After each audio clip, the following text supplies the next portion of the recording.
And I wanted out of the vending machine business, but I could not come to terms to necessarily reach out across the aisle to call the buyer again. And I knew they were really the only buyer that could really take care of us and get me out of that position. So I picked up the phone and reached out to Porter Hinton, and I told Porter, we've got the sales tax thing, hurrah, hurrah. We're looking for some extra money, just to put into the association. Can we count on you? And really my intent was not that. My intent was to see if we can get some conversation started.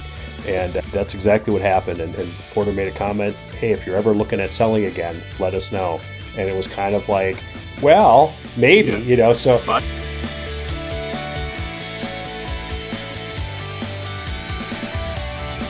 hey guys, welcome to the show. We've got an exciting guest today, a real industry legend and character, Steve Marx from Royal Vending in Minnesota. Steve, how you doing? Doing excellent. How are you guys today? Doing excellent. Hey, well, we really appreciate you joining Orrin and I. Obviously, you are a longtime veteran who recently sold out. This is the Mergers and Acquisitions show, and we want to know all about it. Steve, do us a favor. Tell us how you got into this industry, what were you doing before, how you got into this industry, and then how you grew Royal. Got into the industry in the early 90s. I was working a different career. I was in law enforcement, did that for about 3.5 years. And somewhere along the lines, I decided to get into bulk candy vending machines. And that grew from one machine up to about 300 machines. Wow. And then I had a client ask if we did full line vending. I didn't even know what that meant. And so basically we put our first beverage machine out at a location and then a snack machine and kind of grew that and eventually got out of the bulk candy machine business, only later to return to some bulk candy at the very end of my career in the vending business because we had some contracts that required it. Basically did that, grew, bought some companies out through the process, and ultimately sold the business in November of 2017. 2017. And when you sold, how big were you? And then what service did you do? Full line, everything, office coffee, markets, the whole shooting match? We were a little over $10 million. We did vending, we did micro markets, and we did office coffee as well. So we were running around 10 routes on the vending side. Then we had some on the micro market and the coffee side as well. Yep. And then how many employees total? Route guys, warehouse? Boy, you're challenging me on that one. Let's see here. Going back to that period of time, I think we probably had around 25 employees, I think, somewhere in that realm. That's great. And how long did it take before you said, okay, I'm going full time? Because you said you were in law enforcement, so I presume it started as a side gig and then built into a full-time job, obviously. That full-time Yep, that's business. exactly correct. I would say that probably I did the two for about maybe a year and a half until it just got to be too much, where I was burning the candle at both ends. And eventually jumped in full time on the vending side. I was probably at that time maybe around $300,000, I think, in gross sales when I decided to do that. Great. And did it start out with friends and family who were asking, or how did you grow it from the start? And I'm always curious how that Yeah, came so about. I did not come from any affluency, had no money other than, what I was making from a paycheck. At the very beginning of my career, I had a business partner who was a accountant, and he was really good on that side of our business. And basically we did a friends and family sort of capital call through a private placement memorandum, raised some capital to get us some seed money to be able to grow the business ultimately is what we did. And around, I would say, sort of the infancy stages of the business after we raised the capital, he had decided that this was not the career he wanted to continue with. So he exited, and then I took care of paying all of the early investors off and moved forward from there. Great way to do it. That's Yeah. awesome. When you started it, did you ever think you were going to sell? Did you ever think of what your exit strategy was going to be, or was it pretty much one account to the next, just 100 miles an hour, 100 hours a Yeah, week? I worked hard. I think that there was always in my mind an exit strategy. Wanted to make sure that when I did get out, I would have enough money to make sure that my life would be in a good place and I wasn't going to have to take another job type of deal. I would say prior to me selling in 17, 3 years before, I was very close to selling but we just couldn't get things taken care of to satisfy both the buyer and myself. So I waited another 3 years, grew quite a bit with specifically with the micro market industry during that period of time, and ultimately, sold it back to the people that I originally was going to sell it to 3 years before. And that's really the key is once you start thinking about it, it's going to happen. It's just a matter of when it's going to happen. It's funny how, getting your mind around, okay, this is really going to happen. I'm going to sell. And if the things just don't aren't, everything doesn't line up, it's not long after that it really does happen. Was it the same? I know you sold the Yep. canteen back in Yep. 17. Was it the same? Were you talking to them in Yep. 14? Yep. I was Also talking with to, yep. I was same talking to him people? at 14 as well. It was really tough in 14 to walk away from the deal on one end of the spectrum and to go back to work the next day. That's tough. However, I'm glad it happened because again, we grew exponentially in those 3 years, which really set me up much better. Yeah. But Yeah. and then during those 3 years, I kind of really had an understanding of what selling a business was going to be like because I bought businesses before. I had never sold my own business. So during that 3 year period, there was a lot of reflection. There was some stuff I was able to do really to maximize at the end of the day the best possible outcome for myself when we sold the business. So what we're hearing, Neil, is the same Yeah. thing we've been talking about all along.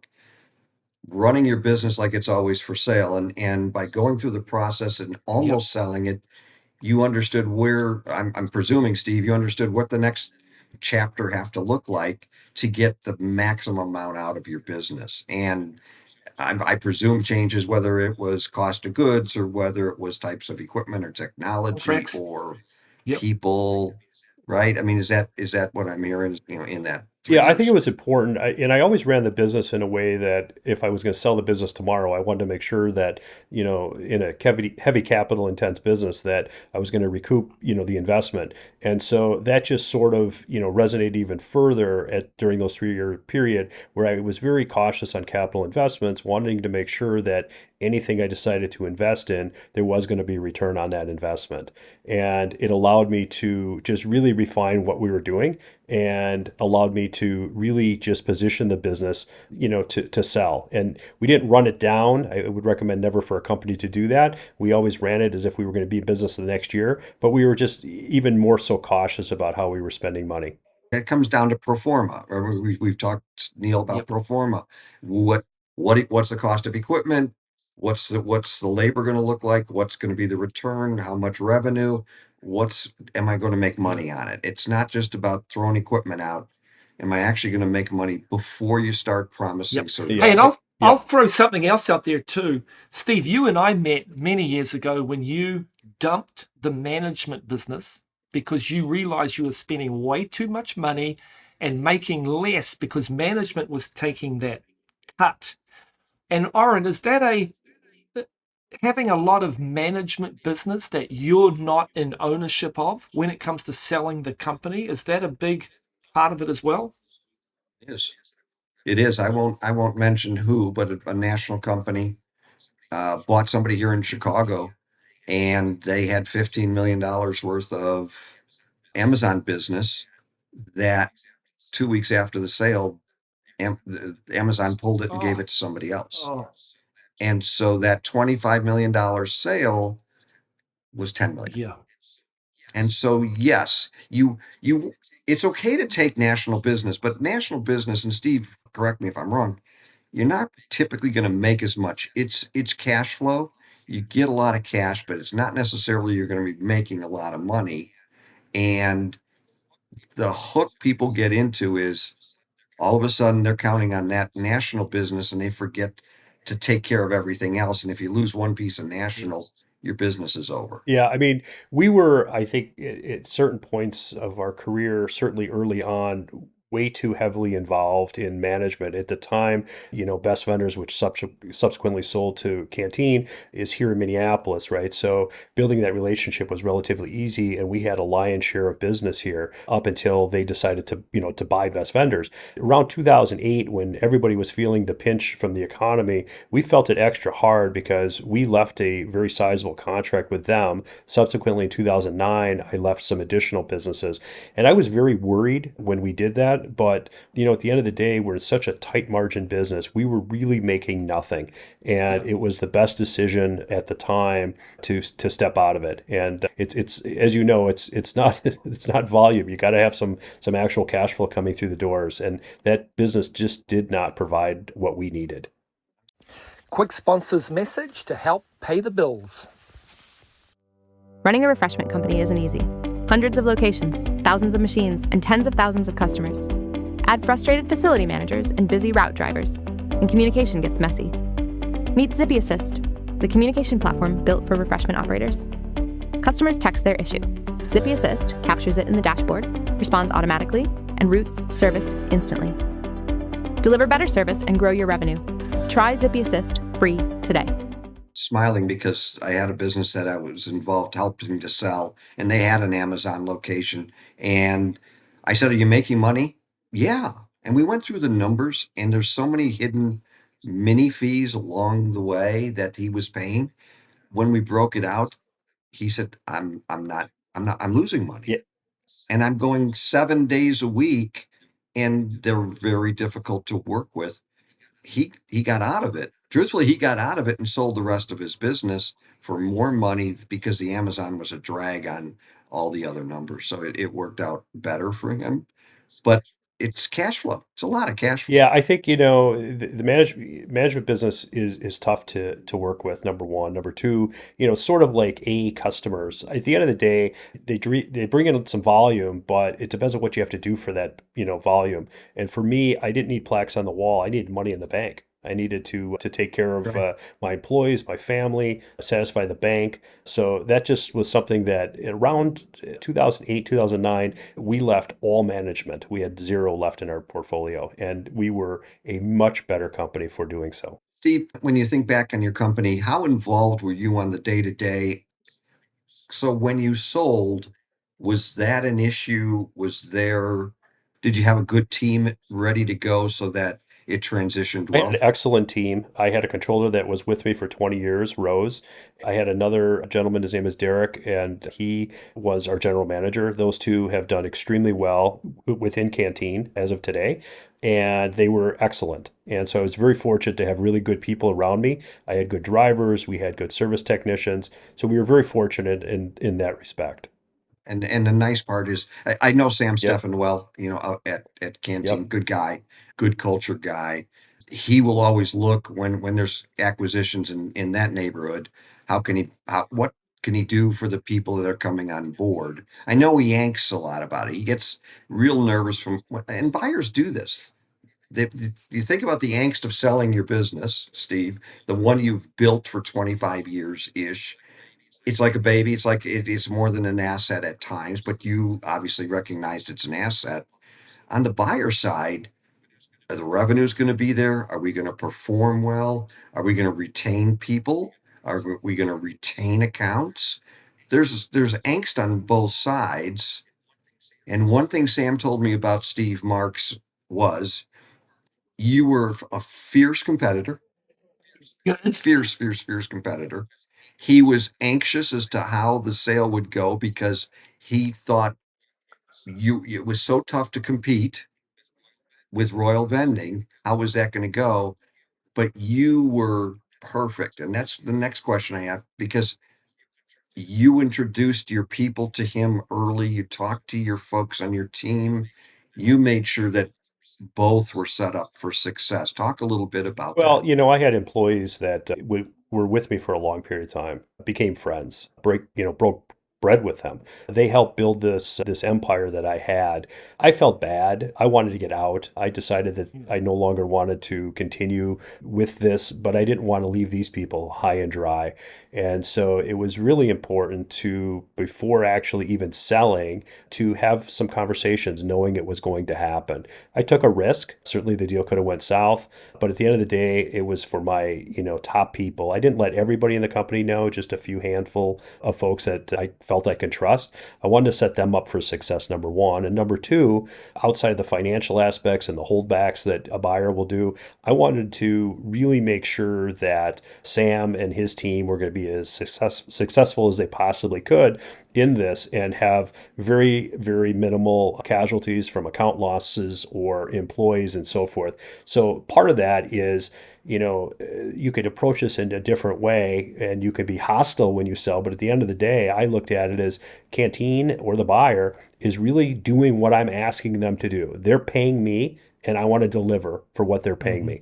So we had a very good working relationship, during that process and subsequently still have a good working relationship with those guys. It went extremely smooth and my people, for the most part, are happy and it worked out very well. It's never going to be the same, independent to national company. But I'm a fan of Sam. So let's face it. I think you can hear it in Yep. my voice. But he really has a really He great does. culture. Do independents do it better than the nationals? In some cities, yes. In some situations, yes. But everybody does things different. And from what Sam told me, you made sure that your employees saw the benefits of what they would be getting. I think isn't Rose Canteen Yeah. One now at Yeah. National Accounts? Yeah, If I she's at remember Canteen correctly. One and Derek is over at Sam's building at Canteen in Minneapolis. Yep. Yeah, Yep, good they people. really are. Really That's great great people. that they all Yeah. transitioned over well. Hey, Steve, earlier you mentioned about the emotional take when the deal doesn't go through the first time. Did your staff feel that as well when it didn't go through the first time? Were they bummed as well? Well, I think the first time the first time I let a couple of the people know that I was in the process of selling it, and that didn't go well. Oh, And it's really? not going to Okay. usually go well with your people when you tell them that because they get nervous, right? They don't know what's going to happen. They don't know if they're going to be out of a job. All of a sudden, fears start going, and all of a sudden, now your day-to-day activity in your company, instead of focusing in on customer service, really you're starting to focus only in on employee and employee retention. So it becomes problematic, and that's sort of the fear of telling an employee that you're maybe going to sell. So in this particular case, the deal didn't work out, and basically I gave them my word I wasn't looking at selling, and then 3 years later I sold. Yeah. So that's I have to live with that on a daily basis, but that was also part of why I wanted to set them up for success because I felt bad about that. Then post sale, you're there for a period. You stayed there for a period of time. I know Sam had mentioned you helped grow. You got some really good business post sale with them. It was fantastic for me. I mean, the thing that I really loved doing in the business, there was a few things, many things I didn't, but the few things I really enjoyed, number one was selling. And when I didn't have any responsibilities really any longer as running the show, I was able to go out and close the deals that were out there. So we really did really well on our holdback and grew a decent amount of business after the sale. Yes, exactly. And it just worked out. It worked out well for everybody. Our holdback was significantly higher than stated volume when we sold it to them. That's great. Isn't that great? The Go. way to do it. Did you get compensated on that? Yeah, well, I didn't do it for free, but yeah, no, it worked out well. That's Yeah, my it point. worked out well for everybody. Yes. See, I think there's a point I want to make. People have angst over there's a holdback. Where am I going to be? In almost every one of the deals I've done, I can only think of one where the revenue came in lower. Most came in higher, some significantly higher, and they made more money off of it.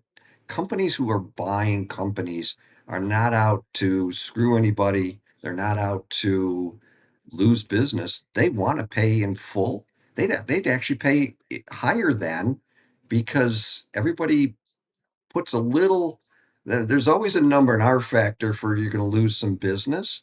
But there's also, if you go to a national, I'm not just pushing nationals, but they sell so many different things and the opportunity for increased sales are there. Yes, absolutely. Yeah, I mean, we even did some transitions from vending to market, so we added stuff, and I think that the results were fantastic. And I think the acquisition, from my perspective and also the buyer's perspective, it was, I think you mentioned flawless, Sam might have said, but it went very well.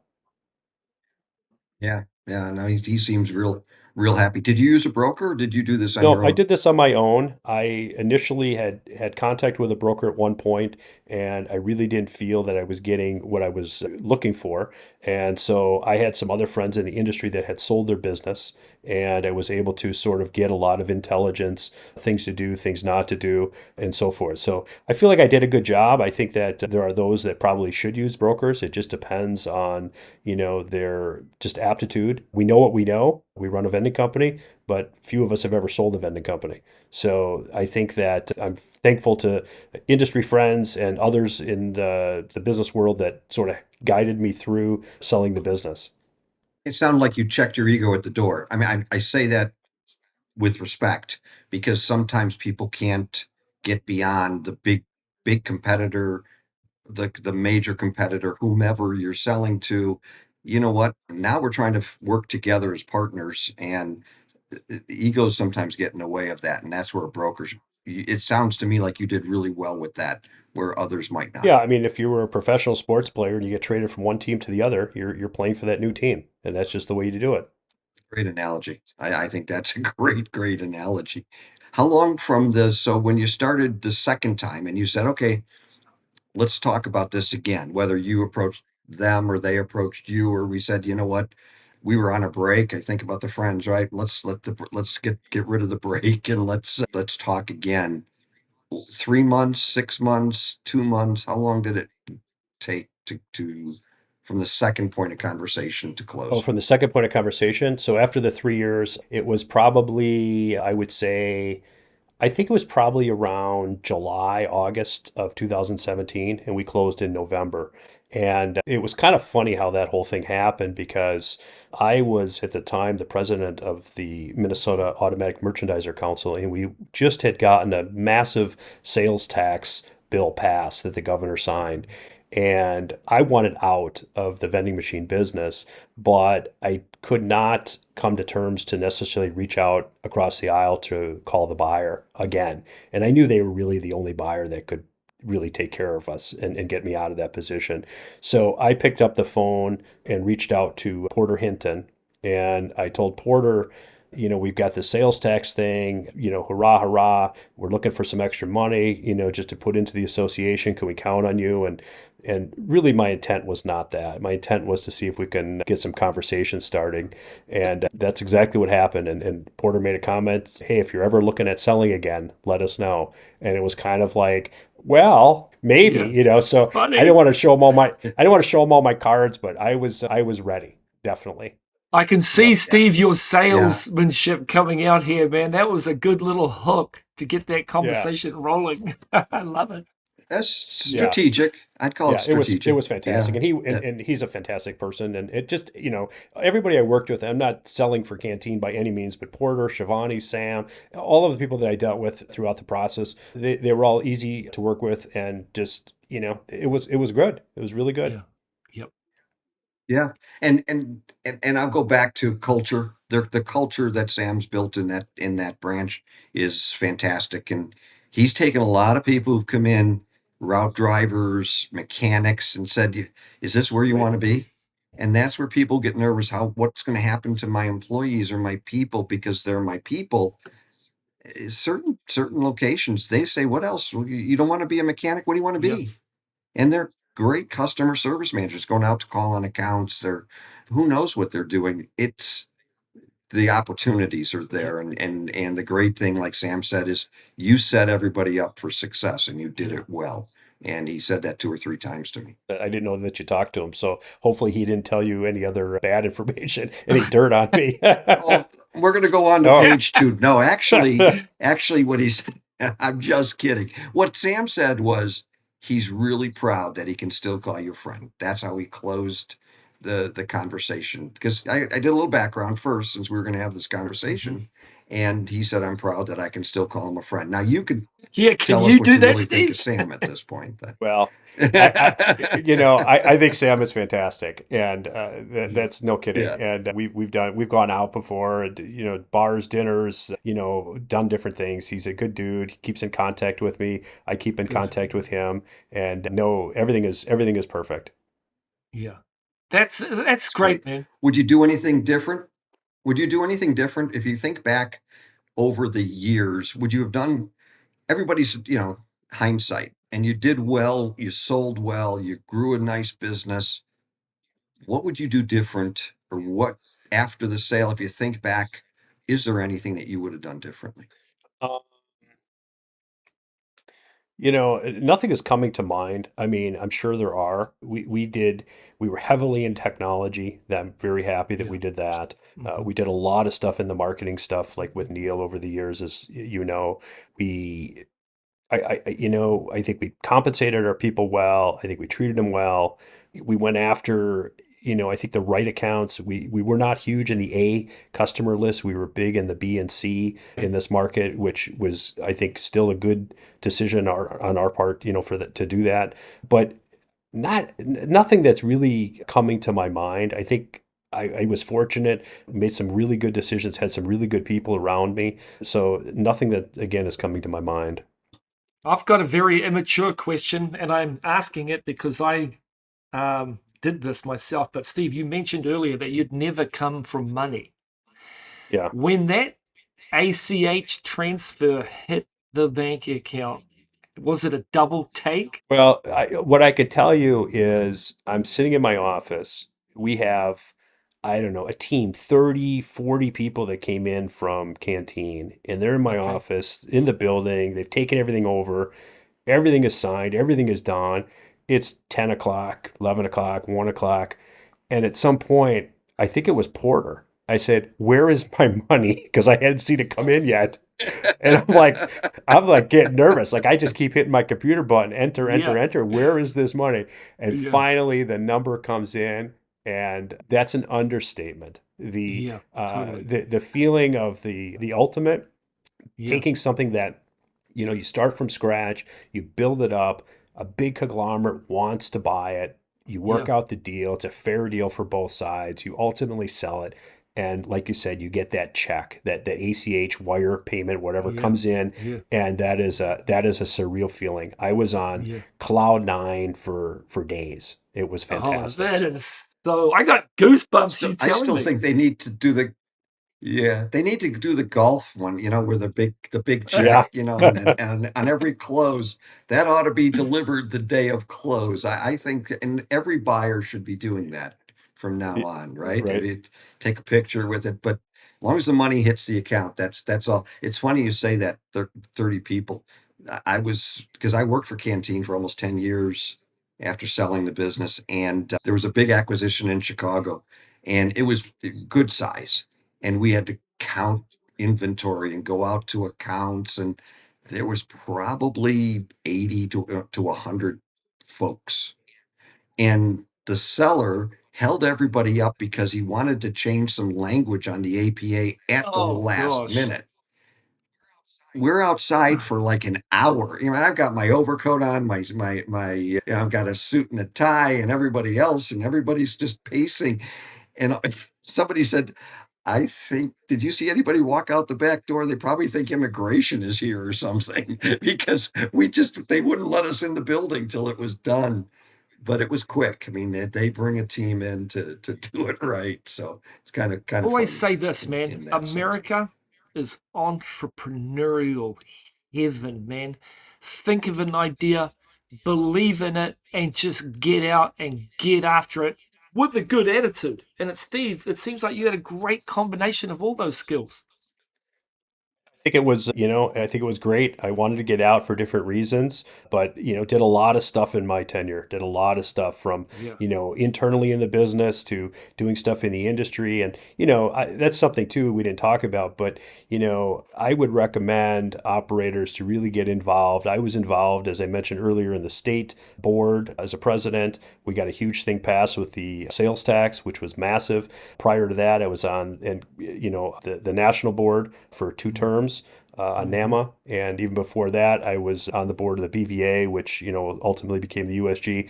I learned a tremendous amount from these people, a lot. I learned a lot, and that ultimately, which took time away from me running my business, I think it actually afforded me a lot of great opportunities to understand the industry more on a full circle basis. for sure. You invested in knowledge in order to, and learning from people who've had successes and failures. That's all what our industry is getting better at. If you ask me, is talking. Nobody's afraid to talk to anybody about successes and failures. They might keep their secret sauce quiet to themselves, and maybe that little different. People are really willing to share and mentor, and it's really a great thing in my Absolutely, opinion. especially when you're talking to successful independent operators that are not in your backyard, and when you learn some of the things they do or how they're doing it, it's fantastic. One of the operators I looked up to on a regular basis, which is Mark Stein, and every time I would go to a trade show and I'd sit next to him or something and talk about technology, and I was all excited to tell him how and what we're doing.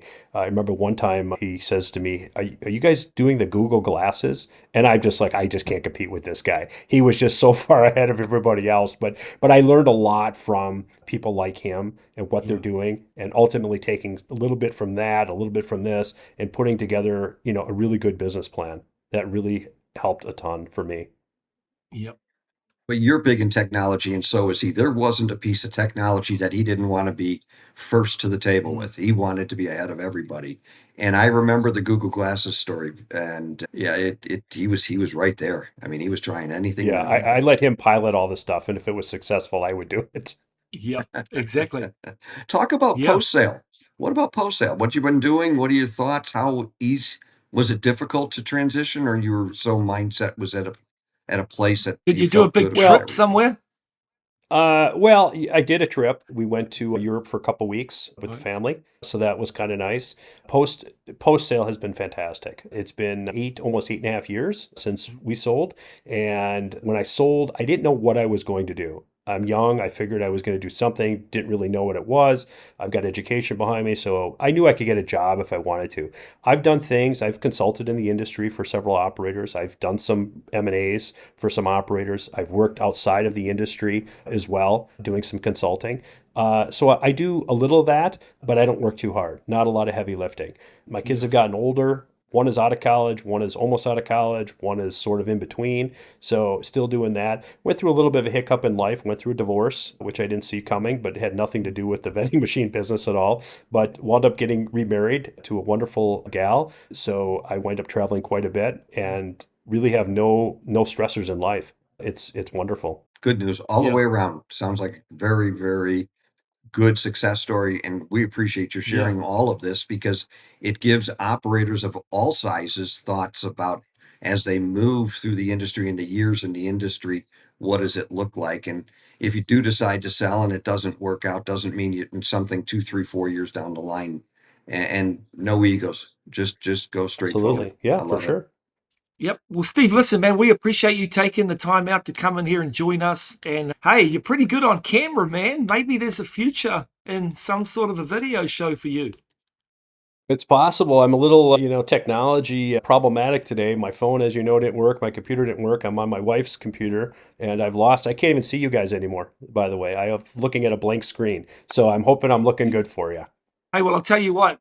You're still looking good. Your wife was great, and all you need is an assistant to set you up Yes. right. Then you just talk, and then you're good to go. No heavy lifting there. I'm going to hire one.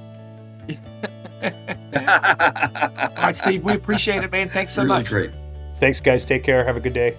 All right, see ya. Bye. Thanks, you Bye-bye. too, Steve.